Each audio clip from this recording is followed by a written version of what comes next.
How the fuck am I going to go through that? I climbed up. You can do it.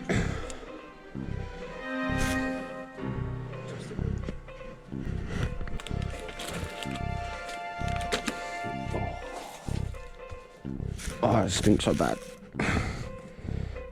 That is damp.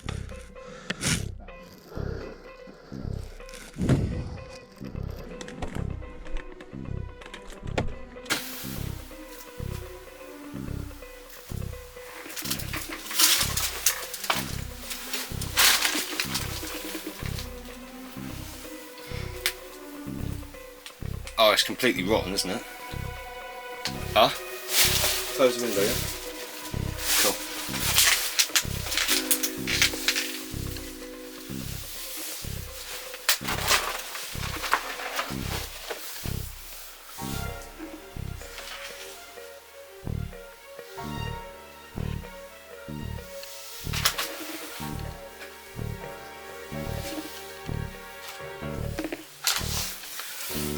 It's such a rotten smell. Right, I'm going upstairs. Drop down when you feel like it.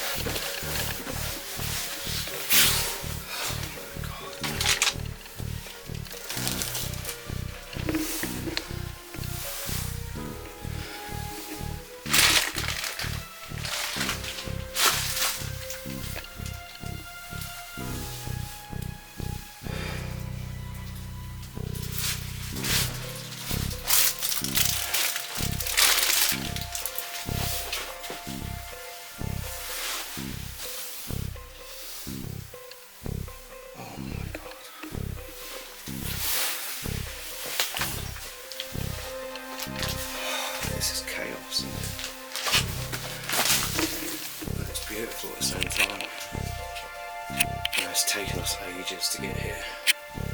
But what an effort, for what a reward. It's absolutely insane. It's so beautiful. Crazy. Absolutely crazy.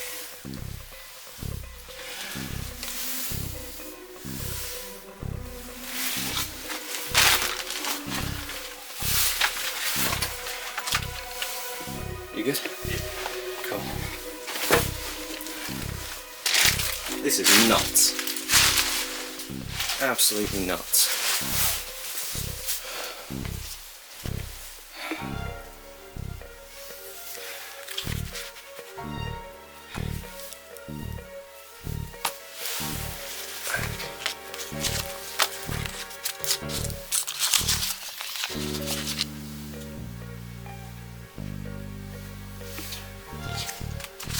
This is crazy.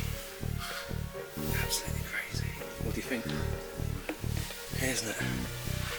Such an effort to get here though. But worth it. You reckon? Oh yeah. So everyone, this is Abandonment Issues. I actually forgot what part it is. Yeah, this is classed as the Buddah house. And yeah, I'm going to take you guys around and you guys can see it for yourself. It's taken me and my friend here a day and an age to get here. We've probably gone the long route. Yeah, we're going to take you guys around quickly so you guys can check it out for yourselves. But just take a look.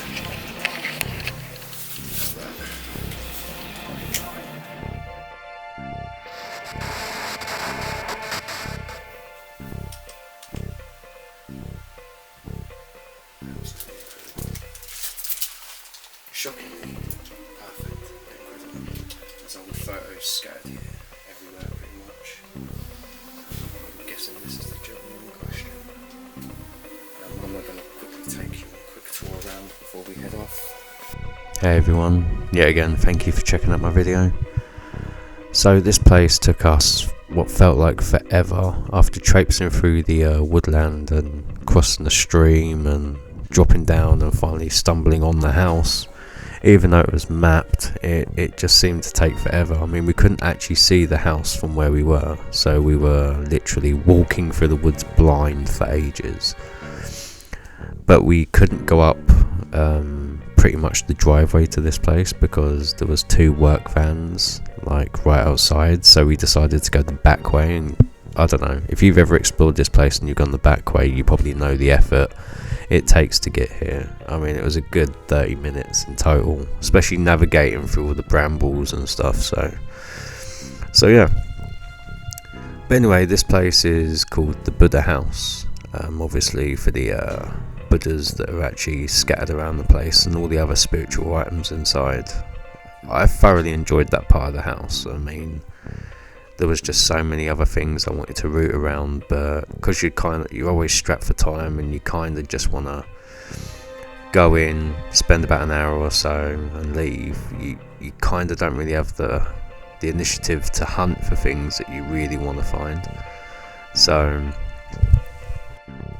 yeah, it's just rather annoying, because obviously, you know, we had other locations on the day to hit, and this one was obviously the main one of our day. I mean, you know, we travelled probably like close to 300 miles just to get to this place, so there was no way we were going to fail, really. Well, not intentionally anyway, but with that tiny window at the beginning, you know, yeah, I was fine, but my friend had a bit of an issue. But obviously, once, as you can see in the video, once you're in this living room part, I'd imagine, there is a window much bigger than what we climbed in, as you can see in the video right now. Such an easier way to get in. So yeah, like, you know, the house was interesting, full of loads of little trinkets and loads of other little items that you might find scattered around.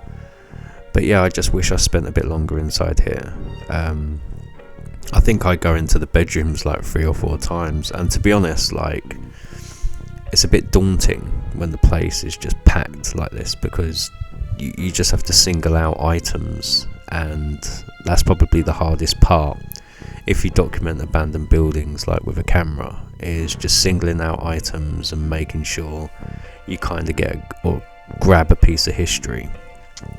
So it's really difficult when a place is packed like this. I mean, the bedroom floors, even just the first room we climbed in, the whole floor literally scattered in rubbish, junk, pieces of wood, clothing, loads of items that were just left. I mean, clearly the house has been rummaged around and things have obviously been put in place. I mean, I'm not the first one to come here, and I probably won't be the last. So yeah, as I said, it's just very difficult to pinpoint certain items you want to photograph very quickly, and you know, I try and give myself about an hour and a half time limit inside each place, sometimes shorter, but with a place like this, it seemed like the rooms were just endless. One thing that really annoyed me was when I got home, I completely forgot to photograph the room with the computer in at the very beginning. And that was kind of annoying, because I walked past that room like 3 or 4 times when I was going in and out of all the other rooms. So that does kind of happen when you do this and you document the place thoroughly. So yeah, you kind of make little mistakes like that. But obviously my game plan going into this place, simply because there was work vans right near the driveway of the entrance, was get in, go in the back way, you know, just try and get everything done, stay upstairs for a long period of time in case anyone followed us or anyone walks up the driveway and might come across us, or you just don't know.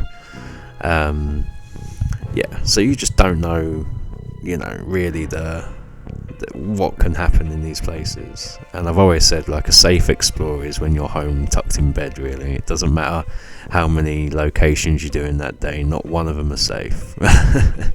so yeah.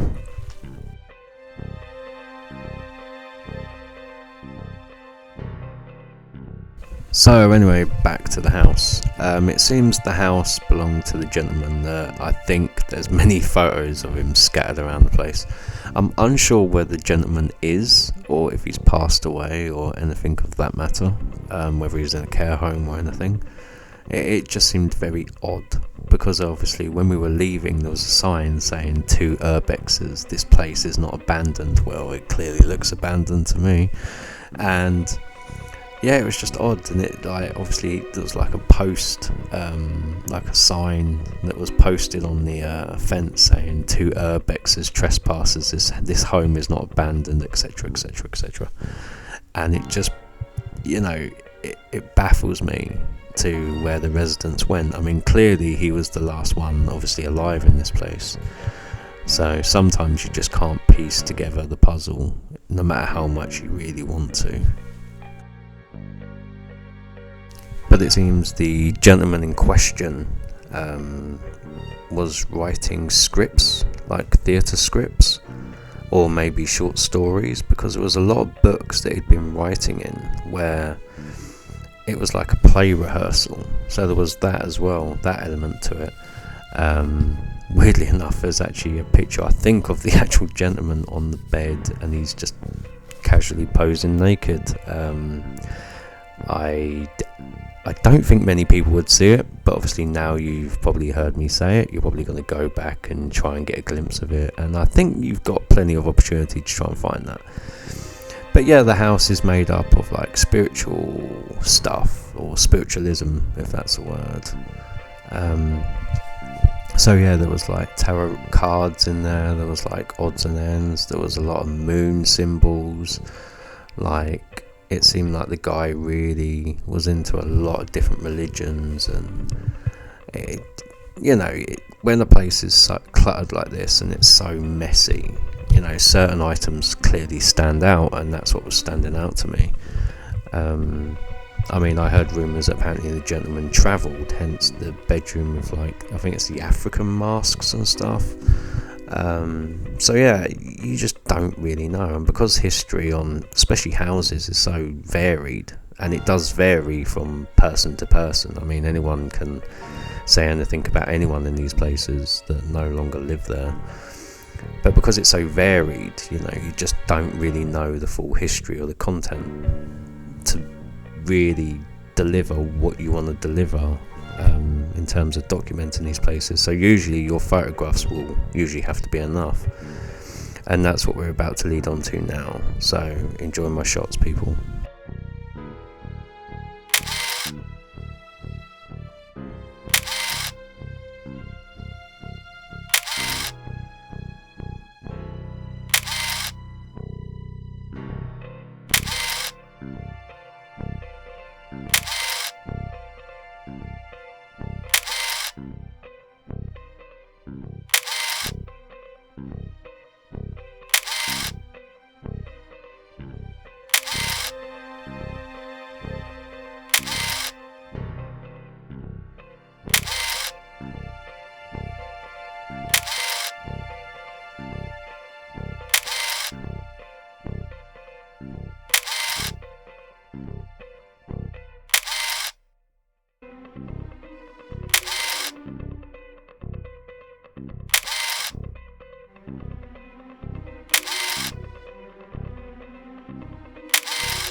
So first of all, I want to say sorry for so many pictures of this place. Like I said, I try and hone in on certain items that kind of tell a story, and I've always done it ever since I had a camera in my hands and I started going into abandoned buildings. I really try and hone in and try and be a visual storyteller, if that's a thing. I guess so. But yeah, I try and be a visual storyteller. I try and show someone's life without too much detail. I just try and give you a glimpse into possibly what your life would be like if your home was to be abandoned and you were no longer living or living there. So yeah, I try and tell a glimpse. I try and give the viewer a visual story, which, you know, can often be easy, and in this place it's kind of difficult. So you just have to pinpoint items and photograph it and just hope that someone may relate to something. They may be able to see something that you missed, especially in video. It's just trying to make the person that's viewing your photographs and the video visualize the person. That's why photographs always help, letters always help, anything to give you some detail, because in a way you are trying to investigate at the same time. You know, you're trying to work out why this place is abandoned, what happened here. And obviously with hospitals and churches, you know, they're very similar. Lack of funding, the hospital needs redeveloping, but with houses it's much more personal, and I think that's why I like exploring them so much. I mean, it was possibly one of the first things I ever explored back in 2013. So, you know, they're always going to be like, you know, my guilty pleasure. And to be honest, I probably spent far too long in this one room that you're watching right now. But anyway, I hope you guys enjoy the video. Obviously this is the Buddah house, and I'll see you in the next one. I appreciate you watching. Bye.